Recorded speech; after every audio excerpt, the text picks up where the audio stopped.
반갑습니다. 박예숙입니다.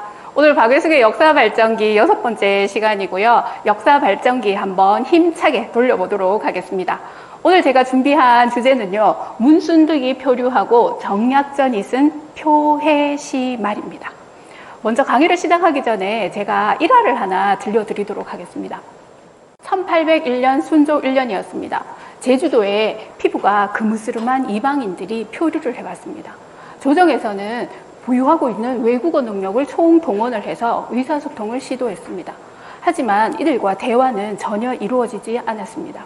이 사람들은 자그마치 제주도에 9년 동안이나 묶여져 있었습니다. 그러던 어느 날 우의도에서 사람이 왔습니다. 통역관이라고 합니다. 이 사람과 몇 마디 말을 나누어 본 이방인들은 서로 부둥켜 안고 목 놓아 울기 시작합니다. 그들의 말을 알아듣는 사람이었거든요. 이 사람은 누구일까요? 어떻게 이 사람은 필리핀을 구상하게 되었을까요? 이 사람에 대해서 오늘 한번 알아보도록 하겠습니다. 이 사람은 문순득이라는 사람이었습니다. 우이도라는 섬에 사는 사람이었고요. 홍어 중개상인이었습니다.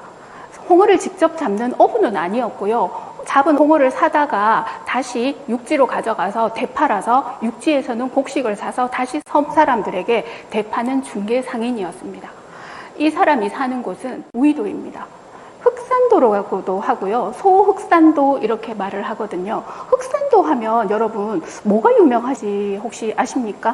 홍어요. 네, 그렇죠. 홍어가 유명합니다. 흑산도 하면 홍어가 유명하거든요. 또 하나 뭐가 유명할 것 같나요? 네, 맞습니다. 너무나도 잘 아시는 것 같아요. 흑산도 하면은 섬 유배지로 유명한 곳입니다. 이 우이도에 1801년도에 또 다른 사람이 오기 시작을 합니다. 그 사람은 과연 누구일까요? 바로 이 사람이었습니다. 정약전입니다. 이 사람과 문순득은 만난 지 한 달 만에 헤어지게 됩니다. 왜냐하면 문순득이 홍어를 사러 나간다고 바다로 나가서 더 이상 돌아오지 않았던 것입니다. 한참의 시간이 지난 후에 문순득이 돌아왔습니다. 그가 하는 이야기는 표류에 관한 이야기였습니다. 그래서 정약전은 나라 밖 세상 구경은 무엇보다도 진귀한 보물이다 라고 하면서 홍어장수 문순득이 말하는 그 표류담을 눈을 반짝이면서 기록하기 시작을 합니다. 그것이 바로 표해시 말입니다. 뜰표자를 쓰고요, 바다 해자를 쓰고요, 처음 시자를 쓰고요, 끝말자를 써서 표류의 처음과 끝까지라는 뜻을 가지고 있습니다. 오늘 이 표해시 말의 내용에 대해서 알아보도록 하겠습니다. 표해시 말의 처음 시작은 바로 여기서부터 시작을 합니다. 1801년도에 25세인 홍어장수 문순득은 홍어를 사러 바다로 나갑니다. 몇 명의 사람들과 같이 나갔었고요. 배를 타고 나갔겠죠. 배를 타고 나가는데 바람을 만납니다. 서쪽에서 부는 풍랑을 만나게 되는 거죠. 그러면서 무작정 10하루를 바다에서 떠돌게 됩니다. 표류를 한 것입니다. 이렇게 10하루 동안을 바다에 떠돌다가 닿은 곳이 어디냐면 유구국이라는 곳이었습니다. 류큐라고도 하고요. 그 유구국의 경복궁과 같은 곳이라고 할까요? 대표되는 궁궐입니다. 이 나라는 14세기 초부터 역사서에 등장을 하기 시작하는데 조선 초기에는 우리나라와 1년에 한 번 정도는 사신을 왕래할 정도로 가까웠다고 합니다. 그리고 스스로가 신하의 나라다라고 칭하면서 조선과 가까이 지내고 싶어 했다고 합니다. 이 유구국은 어디일까요? 유구국은 여기에서 보시는 것처럼 지금의 오키나와입니다. 지금의 오키나와는 일본의 한 섬이지만 그 당시의 오키나와는 독립된 하나의 나라였습니다. 여기에 문순득이 도착을 한 것입니다. 문순득은 내려서 그 사람들을 살펴보았습니다. 근데 이 사람들은 이렇게 표류를 해오거나 아니면 외부에 붙들려 온 사람이 있으면은 그 사람들을 보호를 하고 그다음 식사를 제공하고 숙소를 제공하면서 나중에 이 사람들을 송환하는 일도 했었습니다. 송환을 해서 보내고 나면은 조선에서는 일정의 답례품이라고 하죠. 그 답례품을 보내기도 하고 약간의 조공 관계가 있었는데 조선 후기에 들어오면서 그러한 왕래가 빈번하지가 않았던 거죠. 문순득은 이 사람들에 대해서 이렇게 이야기를 합니다. 심성이 착하고 정직한 사람들이었다라고 이야기를 하고요. 이 사람들의 생김새와 더불어서 옷을 이야기하기를 바지는 없고 긴 저고리만 입는 것 같다라고 말을 합니다. 문순득은 현지 언어를 배웁니다. 한 8개월 동안 이 유구국에서 체류를 하게 되는데요. 현지 언어를 배워서 이 사람들의 생활 속 깊숙이 들어갑니다. 표해 시말에 표시하기를 집은 거의 네모지고 반듯한 편이다. 그리고 밥을 먹을 때는 젓가락으로 반찬을 손바닥에다가 집어 올려가지고 입으로 빨아먹는다. 이렇게 이 사람들의 생활 모습까지도 자세하게 기록을 하고 있습니다. 이것뿐만이 아니라 맨 뒤에는 뭐까지 기록을 하고 있냐면 유구어 사전입니다.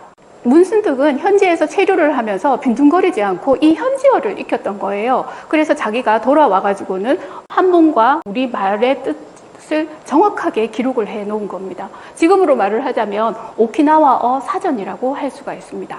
이렇게 현지인들에게 가까이 다가갈 수 있었던 이유는 아마 탁월한 언어 감각이 아니었을까, 현지어를 배우는 그 감각이 아니었을까라고 생각하거든요. 현지어를 배워서 그 사람들이 살아가는 모습과 환경을 낱낱이 관찰하기 시작을 합니다.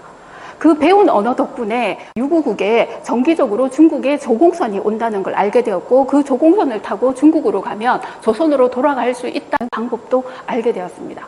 그래서 기다렸다가 중국의 조공선을 드디어 타게 되었습니다.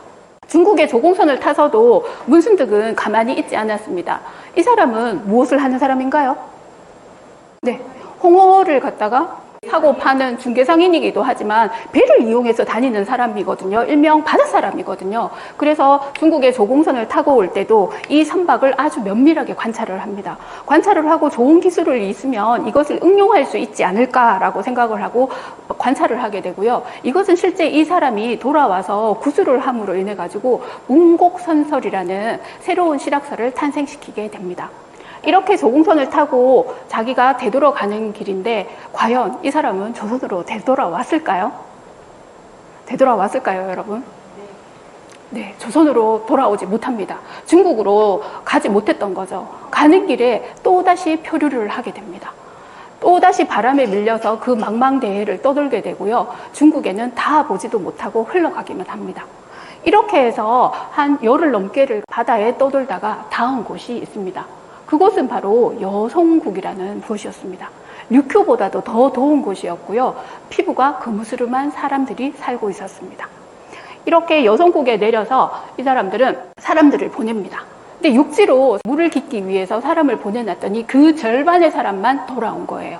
그래서 어떻게 됐느냐라고 이야기를 했더니 본토 사람들이 와서 데리고 갔는데 돌아오지 못했다라고 표현을 하고 그 사람들은 해코지를 당한 거였죠. 그러면서 다시 배를 타고는 이 사람들은 또다시 출발을 합니다.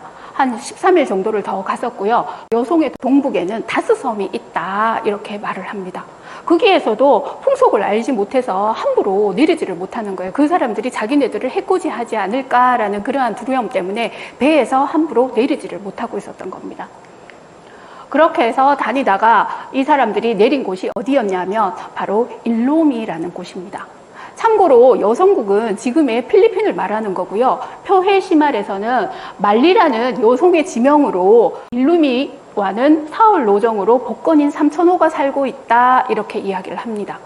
일로미라는 곳은 지금의 일로코스라는 곳이고요. 필리핀 루손 북쪽 지역쯤에 해당하는 곳이고 거기에 도착을 하게 됩니다. 이때 당시에 여송은 중국과 해상무역이나 이런 교류가 활발했던 것 같습니다. 그래서 중국의 복건성 사람들, 푸지엔성 사람들이 여기에 많이 살고 있었던 거죠. 마닐라에는 무려 3,000호가 산다라고 이렇게 이 사람들은 이야기를 하고 있거든요. 자, 이렇게 해서 일로미에서의 생활이 시작이 됩니다. 일로미의 주도가 어디냐 하면 바로 비간이라는 곳입니다. 이 비간의 특징이 뭐냐면 에스파니아의 식민 시절에 해외 무역의 중심지였던 거예요. 그러다 보니까 에스파니아가 점령했을 당시에 어떤 유적이라던가 오래된 성당이라던가 그러한 것들이 그대로 남아 있습니다. 건축물도 보면 약간 서양식이라고 할 수가 있습니다. 여기에서 문순득은 중국인 마을에 의탁을 해서 살아가기 시작을 하는 거죠. 아주 새로운 것, 신기한 것들이 많이 펼쳐졌을 것 같습니다.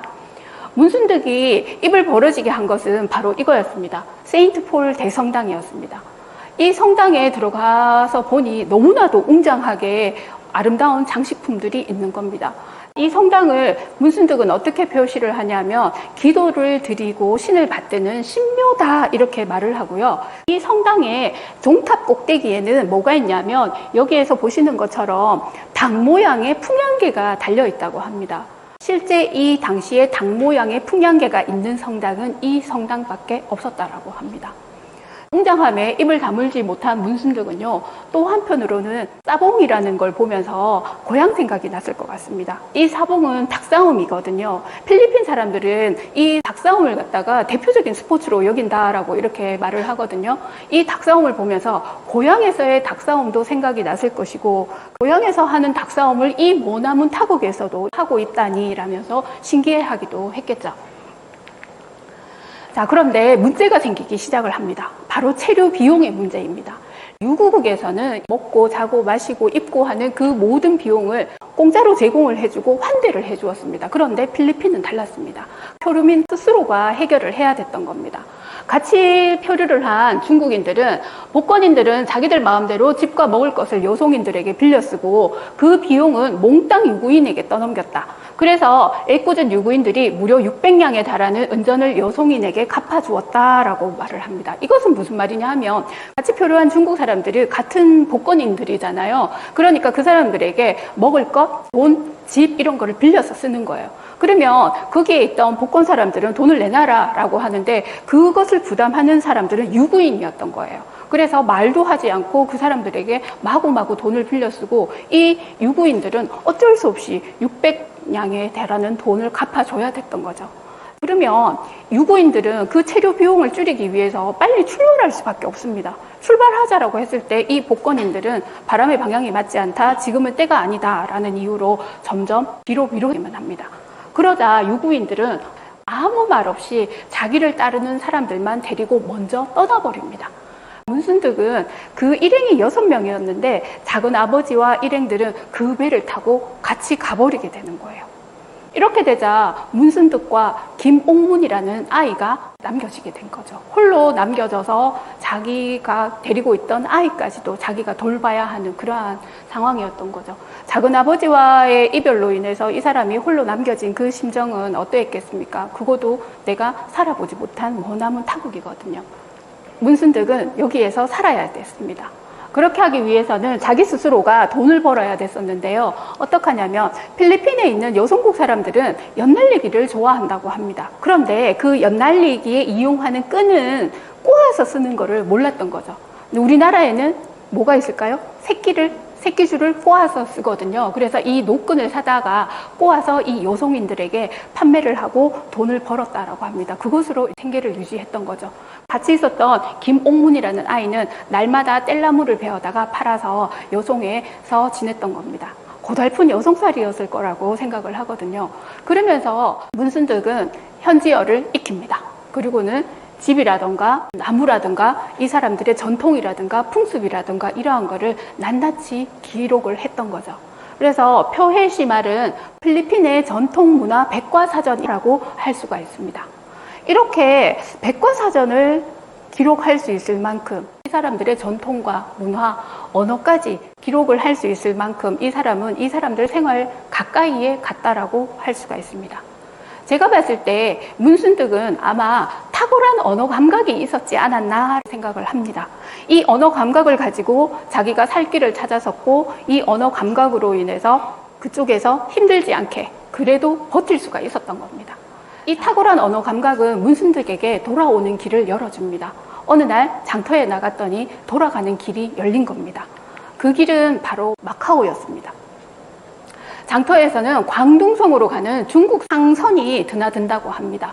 마카오는 청나라의 소속이기 때문에 마카오에 도착을 하면 청나라로 갈 수 있고, 청나라를 통해서 조선의 사신들이 중국에 오면 조선으로 돌아갈 수 있는 길이 있다는 걸 알게 됐던 거죠. 자, 오랜 기다림 끝에 이 광둥성 상선을 얻어 타게 됩니다.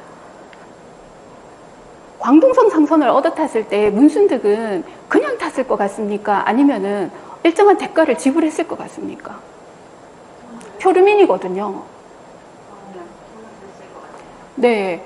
보통 같으면 표류민이라면은 그냥 태워서 이렇게 보냅니다. 송환을 하거든요. 그런데 필리핀에서는 이 상선을 타는데도 배삭을 내야 됐습니다. 그 돈을 어떻게 마련했더라는 거죠. 문순득은 노끈을 꼬아서 장작을 내다 팔아서 그 돈을 마련하고 자기들이 살고 있었던 겁니다. 이렇게 광둥성의 상선을 타고 도착한 곳은 지금의 마카오입니다. 오문이라고도 하거든요. 그런데 여기에는 또 다른 신세계였습니다. 이때 당시에 마카오는 포르투갈이 드나들고 있었습니다. 아시아 속의 유럽이었고요. 작은 포르투갈이라고 할 만큼 포르투갈과 이 마카오 사이에는 무역 활동이 엄청나게 활발했습니다. 표에시말에서는 이렇게 이야기를 합니다. 여송인과 홍모 서양인 수만호가 살고 있었다. 거의 아시아계 사람이 아니라 유럽에서 온 사람들을 처음 봤던 거죠. 홍모 서양인이다. 이렇게 이야기를 하고 있습니다. 이렇게 오랜 기다림 끝에 또 다른 소식이 들려져 옵니다. 바로 마카오를 건너가서 중국으로 들어갈 수 있는 방법이죠. 그러면 이 문순득의 말이 사실인지 아닌지 증명이 되어야 하잖아요. 우리가 아까 여송에서는 닭 모양의 그 종탑에 있는 풍향계를 통해서 문순득의 말이 증명이 되었다 하면 이 마카오에서는 문순득과 관련한 기록이 있습니다. 자기네들이 문순득을 조사를 하고 그것을 기록해 놓은 거거든요. 여기에 보시면 문순득이라고 빨간 원 안에 문순득의 이름이 존재를 합니다. 이렇게 마카오에서 오랜 기다림 끝에 배를 타고 또다시 문순득은 중국 본토로 들어가게 됩니다. 육효를 떠나서 비간으로 와서 마카오를 거쳐가지고 난징을 거쳐서 청나라의 수도였던 베이징까지 가게 되고요. 베이징에서는 우리나라 사신단을 만나게 됩니다. 사신단과 나중에 같이 들어오게 되죠. 그렇게 우이도까지 돌아왔을 때가 언제였냐면 1805년 1월이었습니다. 표에시말은 문순득의 3년 2개월간의 표류기였습니다. 문순득의 표에시말, 마르코폴로의 동방견문록이 있다 하면 우리나라를 다녀간 하멜이 하멜 표류기를 써서 유럽 쪽에 소개를 했다 하면 문순득이 필리핀을 여행하고 유구국을 여행하고 쓴 표해시말이 있는 것입니다. 신세계를 경험하고 쓴 견문록이 저희에게는 표해시말인 것입니다. 표류에서 돌아온 문순득을 반긴 사람이 있었습니다. 이 사람은 누구였겠습니까? 아까 앞부분에 등장한 정약전입니다. 문순득은 타고난 총명함으로 자기가 경험한 세상을 꼼꼼히 살피고 기억을 하고 왔었고요. 이 정약전은 문순득이 말하는 것을 학자적인 입장에서 나라별로, 주제별로 아주 꼼꼼하게 기록을 남겼던 겁니다. 그렇게 해서 위대한 실학서인 표해시말이 탄생할 수가 있었습니다. 이 두 사람의 환상의 콜라보레이션이 없었다면 표해시말이 어떻게 탄생할 수 있었을까라는 생각이 들었습니다. 정약전이 우이도에서 숨을 거두었을 때 마지막으로 장례를 치러준 사람도 바로 이 문순득이었다고 합니다. 그러다 보니까 당연하게 정약용과 교류를 하게 되었고요. 그 제자들과 교류를 하게 되고 이 사람이 경험했던 아까 선박이라던가 마카오에서 봤던 그 화폐라던가 여러 가지 활발한 상업 활동을 또다시 구술을 함으로 인해 가지고 운곡선설이라던가 경세유표라던가 새로운 실학서를 탄생하게 하는 자료를 제공합니다. 정약전은 천초라는 자를 문순득에게 지어줍니다. 그래서 천초문순득이라고 하거든요. 이 천초라는 뜻을 보면은 우리나라 개벽 이래로 해외 오랑캐 나라를 이 사람이 최초로 보았다라는 뜻입니다. 그러니까 최초의 세계 여행자라는 거죠. 중국을 제외하고 최초의 세계 여행자다라는 천초라는 자를 이 사람에게 붙여준 것입니다. 그러면 이 표해시말이 어떠한 가치를 가지는지 한번 알아볼 필요가 있을 것 같습니다. 첫 번째는 해양문학 자료로서의 가치입니다. 중국이라던가 안남, 여송, 유구 이러한 나라들의 언어라든가 풍속을 자세하게 소개를 하고요. 두 번째는 기록문학적 가치입니다. 그 사람의 경험을 듣고 그 경험을 자세하게 글로 기록을 한 거죠. 세 번째는 언어학적인 가치가 있습니다. 뒤에 있던 오키나와어라든가 여송어라든가 그것을 분석을 해서 언어적인 자료로서의 가치가 많이 있더라는 거죠. 이러한 의의를 가진 표해시말이 알려져 있지 않았던 것 같습니다. 자, 여러분, 표해시말에 얽힌 스토리를 제가 다 들려드렸습니다. 자, 이 스토리를 듣고 무엇이 느껴지십니까? 어떤 생각이 드십니까? 저는 이 표해시말을 준비하면서 문순득에게서 이러한 것을 느꼈습니다. 머나먼 타국까지 목숨을 건 표류를 하고도 아주 건강하게 살아 돌아온 문순득의 그 강한 정신력, 위기를 극복하는 강한 정신력, 그 정신력은 희망이 되지 않나라고 생각을 합니다. 아주 긴 코로나로 좀 많이 힘들죠. 그죠? 여러 가지 상황들이 옛날과 똑같지 않습니다. 이 문순득이 경험한 그 강한 정신력은 지금 우리에게 필요한 것이 아닌가 이렇게 생각을 합니다. 이것을 끝으로 오늘 강연 마치도록 하겠습니다. 감사합니다.